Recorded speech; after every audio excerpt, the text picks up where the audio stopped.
Meski syarat kritik dan penolakan, pemerintah rupanya tetap bergeming menaikkan harga BBM. Dengan dalih pengalihan subsidi BBM menjadi bantuan sosial yang lebih tepat sasaran. Namun keputusan menaikkan harga BBM dinilai juga erat kaitannya dengan percepatan target infrastruktur yang mandek akibat terpaan pandemi.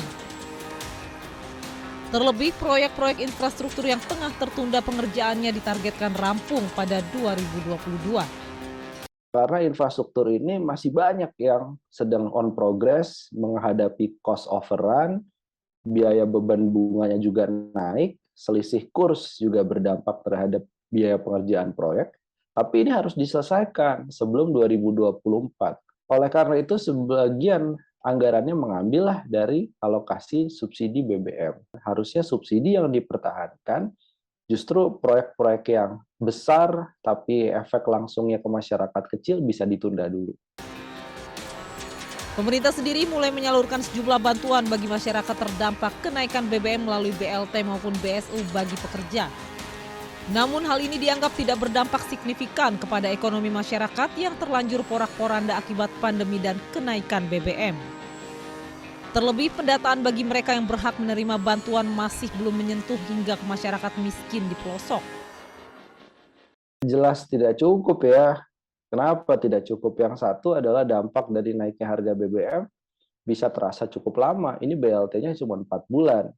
Kedua, secara nominal dianggap terlalu kecil dibandingkan dengan naiknya biaya hidup secara serentak sebagai penerima BLT. Kemudian ada bantuan subsidi upah. Bantuan subsidi upah juga menyasar pekerja formal yang sudah tercatat di BPJS Ketenagakerjaan. Tapi kan Indonesia punya 80 juta tenaga kerja di sektor informal, di mana 80 juta orang ini sebagian nggak punya BPJS tenaga kerja karena informal. Mereka tidak masuk ke dalam penerima bantuan subsidi upah. Tak dipungkiri meski Indonesia telah mengalami beberapa kali pergantian pemimpin, namun kebijakan terkait kenaikan harga BBM selalu sama. Hal ini diduga juga akibat buruknya tata kelola energi yang diterapkan bertahun-tahun, di mana hingga kini sebagai eksportir minyak Indonesia dinilai belum mampu menyeimbangkan antara total konsumsi dengan produksi minyaknya. Sehingga hal ini memicu Indonesia sangat bergantung pada harga minyak mentah dunia. Selain itu, dalam pengelolaannya diduga ada kecurangan setiap kali ada selisih harga. Sehingga perbaikan tata kelola energi dinilai lebih tepat dilakukan ketimbang membongkar pasang APBN maupun subsidi BBM. Kita menerapkan ekonomi terbuka. Dalam prinsip ekonomi terbuka, gejolak di luar pasti berpengaruh pada kita. Yang menarik, gejolak di luar positif kita tidak berubah. Misalnya ketika harga minyak dulu turun, itu harga minyak mentah cuma mencapai $25 per barel. Indonesia nggak nurunin harga bensinnya itu, harga pertalite-nya, nggak nurunin harga pertamax-nya itu. Dan itu tidak pernah dipertanggungjawabkan kemana selisih lebih yang dinikmati oleh Pertamina. Kenaikan harga BBM seringkali berdampak langsung pada laju perekonomian masyarakat. PHK besar-besaran hingga menurunnya daya beli dan hancurnya tingkat kesejahteraan selalu menjadi hal yang luput dari perhatian para pembuat kebijakan. Melalui pengalihan subsidi yang tidak menutup derita rakyat, para elit di pemerintahan seolah menganggap wajar kenaikan harga BBM.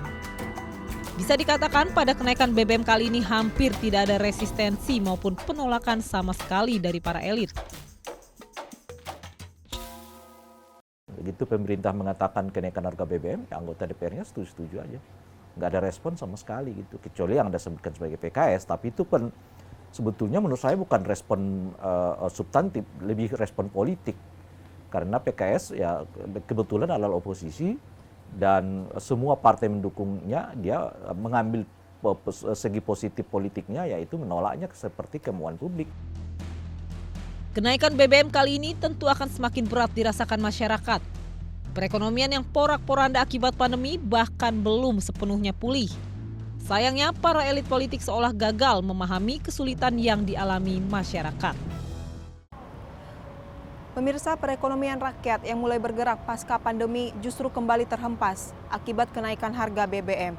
Ironinya, para elit partai politik seolah tidak mendengar kegelisahan masyarakat.